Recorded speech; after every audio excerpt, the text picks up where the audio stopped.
परिवार और माँ। एक गांव में एक सुखी परिवार रहता था। उस परिवार में 3 भाई और एक बहन थी। उनके माँ बाप उन चारों से बेहद प्यार करते थे, मगर बीच वाले बेटे से थोड़ा परेशान थे। बड़ा बेटा पढ़ लिख कर डॉक्टर बन गया था और छोटा बेटा भी पढ़ लिख कर इंजीनियर बन गया था, मगर बीच वाला बेटा बिल्कुल गंवार और आवारा किस्म का था। कुछ समय बाद उनके दोनों बेटे डॉक्टर और इंजीनियर ने शादी कर ली और महीनों के बाद ही इनकी बेटी का भी एक अच्छे घराने में विवाह हो गया। मगर बीच वाला बेटा अभी भी कुंवारा ही था। वह अनपढ़ था और कहीं पर मजदूरी का छोटा सा काम करता था। उसको शादी के लिए कोई भी लड़की नहीं मिल रही थी।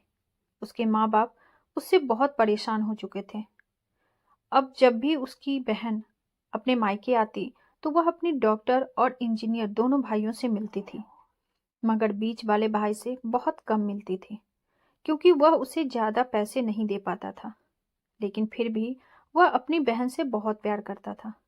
कुछ समय बाद उनके पिताजी की बीच वाले बेटे की बिना शादी किए बिना ही मृत्यु हो गई। उनकी माँ ने सोचा कहीं अब किसी के मुंह से बंटवारे की बात निकले, इसीलिए अपने ही गांव में एक सीधी सादी लड़की से मंझले बेटी की शादी करवा दी। शादी होते ही न जाने क्या हुआ, अनपढ़ बेटा मन लगाकर काम करने लगा और पहले से कहीं ज्यादा मेहनत भी करने लगा। अब कोई भी पुराना दोस्त उसको मटर गश्ती के लिए बुलाने आता तो वह मना कर देता। एक दिन उसके डॉक्टर और इंजीनियर भाई ने सोचा कि यह तो गंवार और अनपढ़ है, हम इससे कहीं ज्यादा पैसे कमा लेते हैं, इसलिए अब हमें बंटवारा कर लेना चाहिए। माँ के लाख मना करने के बाद भी दोनों बेटों ने बंटवारे की तारीख तय कर दी और उन्होंने अपनी बहन को भी बुला लिया। तभी उनका गंवार भाई कहता है कि तुम लोग बंटवारा कर लो, मुझे जो बचे वो दे देना या न देना, मैं शाम को आकर अंगूठा लगा दूंगा। तभी उसकी बहन कहती है, अरे बेवकूफ, तू तो हमेशा बेवकूफ ही रहेगा। जमीन का हिस्सा तो आमने सामने बैठकर होता है। और उसकी माँ भी उसे काम पर जाने से रोकती है। उसी वक्त वकील भी वहां आ जाता है और कहता है कि आपका सारा हिस्सा मिलाकर 10 बीघा जमीन और एक मकान है। अब यह बताओ किसको कितना हिस्सा देना है, मैं उसी हिसाब से कागज बनवा दूंगा। तब गंवार भाई कहता है कि वकील साहब, 5-5 बीघा जमीन हमारे दोनों भाइयों के नाम लिख दो और यह हमारा घर है, मेरी प्यारी बहन के नाम कर दो। तब दोनों भाई पूछते हैं, तू अपने हिस्से में क्या लेगा? गंवार भाई कहता है कि मेरे हिस्से में मेरी प्यारी माँ है। वह अपनी पत्नी की तरफ मुस्कुराते हुए कहता है, क्यों, क्या मैंने गलत कहा?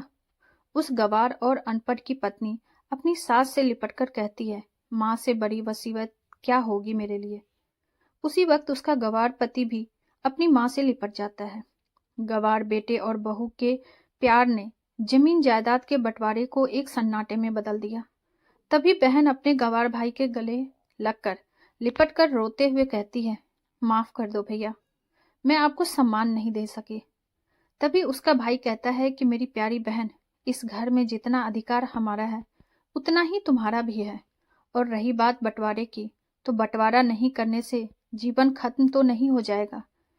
क्यों करते हैं हम बंटवारा?